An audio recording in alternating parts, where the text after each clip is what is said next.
Ahoy there, Captain Benzie here, coming at you with a beginner's guide to getting started in EVE Echoes. Now today I wanted to talk both about industry and planetary production, as these two things are tied closely together. Now industry, first of all, that is the act of turning raw materials like planetary minerals and mining minerals into things like ships and ship parts like rigs. Planetary production is another form of mining that I will go on to later, but we're going to start by looking at industry and then we're going to go from there. Now, before you can do anything in industry, you are going to need blueprints. And where do you find blueprints? That's right, the market. So we're going to look at the market first of all, and what I tend to do here is I tap on this little filter icon at the top here, and I go to in stock, just so I don't have to worry about looking at stuff and going, oh, I really want that, but it's not available. With that filter on, we can go here to the left-hand side, ship blueprints, if we're looking at ships. For example, I know I really like the Thrasher 2. I'm loving my Thrasher. I want to build a Thrasher 2. So I'm going to go to Destroyer Blueprints and see if there is a Thrasher 2 blueprint around. It doesn't look like there is this time around. Okay, so sad, too bad. Oh no, there we are, I can't read. Thrasher 2 blueprint. So let's tap on that and see if there's one available.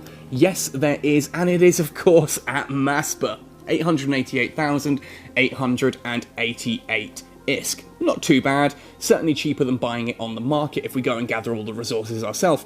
So if you buy that and then go pick it up, that will give you the blueprint. Another one that I'm looking at an awful lot these days is, of course, the Venture 3. If you've watched my mining video, you'll know how much I love the Venture series. Now, these are still selling for 15 million upwards on the market. Now, if you look here, the blueprint for a Venture 3 is only 86,274 ISK, and there is literally a million of those on the market. So buy those, buy one of those, and you can actually build your own Venture 3 by putting the pieces together yourself.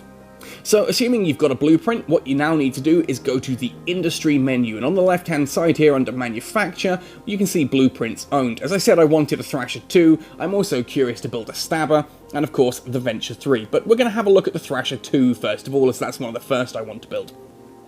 Now, when you open up a blueprint, you can see here that it will give you a list of all the different things you need. At the bottom of the screen, you've got a basic time cost, that's how long it's going to take to put together once you've gathered everything you need, and 85,000 ISK is the investment that you just need to pump into it to actually get that building going. On the right hand side you can see the materials you need. Now the bottom part is minerals. Now here you can see I require tritanium, pyrite and mexilon. These are all very commonly available from ores. If you've watched my mining videos, you'll have seen that I go out there and I mine a load of Veldspar and Scordite, etc. I then come back and reprocess those ores. Now, Veldspar gives you a ton of tritanium. Tritanium is actually found in most of the common ores, but Veldspar is rich in it. And things like Scordite will also contain pyrite and mexilon. So I've been out and I've been gathering ores, I've then reprocessed those down into these minerals, and as you can see I have sufficient minerals to put this Thrasher 2 together. What I am missing, however, are the planetary materials. You can see here lustering alloy, gleaming alloy, motley compound, base metals, and noble metals. I've managed to gather enough lustering alloy and noble metals. I've got a few base metals, but not quite enough yet. I'm still to do gleaming alloy and motley compound. Now, these are planetary materials. You will not find these via asteroid mining, of course. That means we need to go and do planetary production. You see why the two are tied together in this video now. Of course, there is another way to get these materials, and that, of course, is the market. But if we have a look at motley compound on the market, for example, I'm just going to go across to that one now. So if we come into the market, again, I've still got that filter on. So look at manufacturing materials, planetary resources, there it is, motley compound. Someone is selling these for 1,000 a piece. That means if I were to sit there and go, right, cool, well, I need 1,455 of these, how much is that going to cost me? 14 million, no, 1,455,000. It's a lot, but you know what? For the purposes of this video, I am going to do that. I'm going to buy all of that there, and that is, of course, deposited to Maspa 5. Are you guys getting why I like Maspa 5 yet? There we go, that has sold, and I will go and pick that up. Afterwards, I'm going to then go into planetary production and show you guys what we're doing there. So now we're going to jump into the planetary production menu and have a little look at what's going on here. Now you see I've jumped through to Juddy, which is 0.6 security section, and we're going to have a look. Now when you open up the planetary production menu, you have a list of any colonized planets you've got, and then any that are in the local area. Now it's the local area ones we're going to talk about first of all. Now you can tap down the list here on the left hand side and see what each of these places is offering. Now, ultimately, if you remember, then yes, it was Gleaming Alloy and Motley Compound that I needed. I've bought the Motley Compound required just to show you that that is possible to purchase. What I am going to do then is set up a development array. Ultimately, when you come to a planet like this, you can see all the different parts, and it is worth jumping around different systems and having a look. Now, Juddy is a great little system for me because it is one jump away from Maspa 5, which I kind of use as my home base. But I need this Gleaming Alloy, so what I'm going to do is place a development array here. Now you can only, in the top left you'll see here, colonized planets is now 2 of 3. I can only have 3 development arrays down at a time. And these mining arrays, you can put down up to 7 sort of what I refer to as diggers. And here I can either split these, between the 2, or because I've got all the bits I needed for the Motley, I'm just going to go straight and put all 7 into the Gleaming, and I'm going to hit confirm. Now here straight away you can see that that has now started mining. That is going to be mining Gleaming Alloy, and only Gleaming Alloy. I can go back into mining settings and I can change that as I wish. As I said, I only want Gleaming Alloy from this particular one, so we're going to do that. Now this little plus sign here in the top right, you'll see that at the moment that's a 3 hours worth of mining. I want this to go for longer than 3 hours, so I'm just going to tap that and it'll refresh it up to 24 hours. Ultimately, the idea here is that every time you log on, you can come into one of these places like here, and I can just bam, up that again. Now, I'm going to go into mining settings on this particular planet. You can see here, this particular one, I have got currently mining base metals. Now, here it has actually managed to mine some base metals, so what we're going to do is we're going to go and collect those. Now, what you do to collect is you hit launch. On here you see launching, it's got 8 lustering alloy, I've got 13 base metals, I'm going to launch there, gives you a little countdown. I'm now going to set that as a destination. That has launched those alloys into space.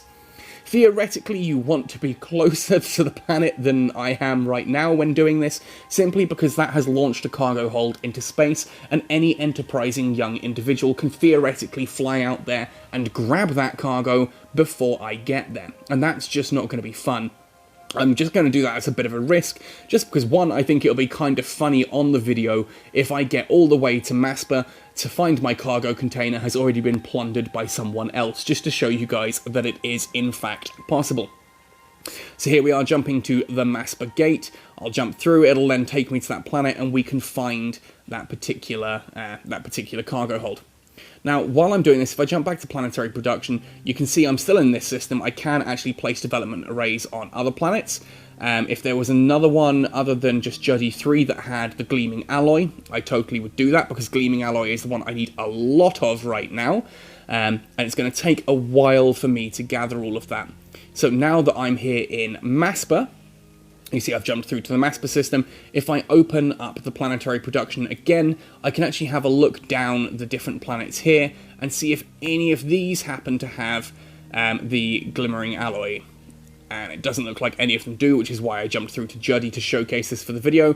But here we are pulling up at the planet, and I should be pulling up next to my cargo container.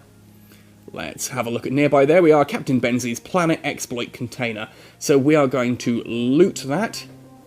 And there is that lustering alloy and base metal that we launched into space. Right, well I'm going to pause this video for now, because obviously I need to gather the rest of the materials in order to go about building this Thrasher. And let's just have a quick double check at exactly what I'm missing. It is the 1455 Gleaming Alloy, and I'm still short of about 200 base metal. So I'm going to wait around for those to be gathered. I'm going to look for some other planets and see if I can mine those quickly. And then later today I will come back, continue this video, and showcase the actual act of building that Thrasher. Right, see you in a bit. Right, well after a quick final tour of the planets that I was mining, I am back in Maspa with all of the bits and pieces I need to make my Thrasher 2. So if I now go to the Industry tab and open up the Blueprints Owned and go to the Thrasher 2 blueprint, you'll see here now that not only are the minerals all there as they were before, but I now have all of the planetary materials required as well. Now, this means I can actually now make this particular Thrasher. All I need to do is tap here in the bottom right on Start Manufacture, and away we go. It'll take out that 85,000 ISK that it needs, it will use up the blueprint, and now that is on its manufacturing way. You can see there, manufacturing jobs 1 of 1, with just about 21 minutes left. Now, with 21 minutes left, that gives me plenty of time now to talk to you guys about the skills that you would need in order to do all of this. So, what we're going to do here is, of course, go back to our skill listing, and you can just go straight through to manufacture here, or indeed, of course, we can go through our little thing at the top right. Now, in regards to doing the, what do you call it, the planetary processing, natural science is your favourite thing here. Now, it's going to help you out. Sorry, I completely lost my voice there. And that's planetology. So if we look at planetology and look at the different skills that you can earn from this one, you can see here customs cargo transport speed, customs cargo hold capacity, that's the amount that you can jettison into space each time. Things like maximum customs facilities, that's the amount of actual individual planets that you can go to. Like the amount of, like, I've got 7, you saw I had 7 mining drones, or whatever you want to call them there. That's maximum customs facilities, and maximum development planets, that's how many planets you can go to. You can see as it currently stands, with me at level 3, I can develop 3 planets, and my customs facilities can go up to 7. Once I get up to level 4, I will be able to go up to 9 and developing 4 planets, and then all at level 5 goes up again. So that is a great one for doing your planetary processing. Planetology is by far one of the most important things in regards to planetary processing. In regards to industrial technology, well, of course, you're going to need to have things like frigate manufacture, or in this case, I've obviously got destroyer manufacture, because I'm building a Thrasher 2, and you can see here it's got things like destroyer manufacturing material efficiency and time efficiency. Essentially, that just reduces the costs there. That allows me, at my current level of 4, I think I'm on, yep, level 4, I have manufacturing material efficiency and just manufacturing time efficiency 24% and 15%. That means I need 24% fewer materials and 15% less time in order to actually produce that ship. So what you saw me using for my blueprint might be less than you would require yourself for a Thrasher 2. Obviously you can up those skills, and that will reduce the amount of materials and time that you need to actually produce that ship. That's ultimately all you really need there, of course, but it always helps going into social science and into trade. Trade is always a great one as well, market orders and contracts, just because that allows you to sell more stuff on the market. Now, just a few points that I haven't mentioned that are worth mentioning, and that is that when you build a ship with industry, sorry, not the market there, I mistapped. 1, yes, the blueprints are used up, and 2, you must have the blueprints, and every single one of those materials required for it must be at this particular station. Like here for the Venture 3, you can see I need all of these materials here. Even if I had those materials sitting at other stations, I cannot use it. And if you've got them sitting on a ship, you do need to unload them from the ship and put them into the inventory, into the item bay, item hangar of this particular station. So you'll see Masper, this is where I store all of my stuff, and I'm running now here quite low on tritanium. Let's stack those up though. I don't like having separate stacks for the same thing. Same with the Isagen.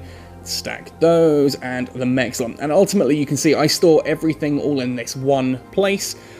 It means I just come back here, and when I want to make my Venture 3 or my Stabber, I just load up those blueprints like I've shown you how to do in this video, and I can start making it. Now, I'm very excited by this. I love my my current Tier 1 Thrasher, the Tier 2 Thrasher. This thing, just the stats that this particular ship has, that 50% small projectile turret damage.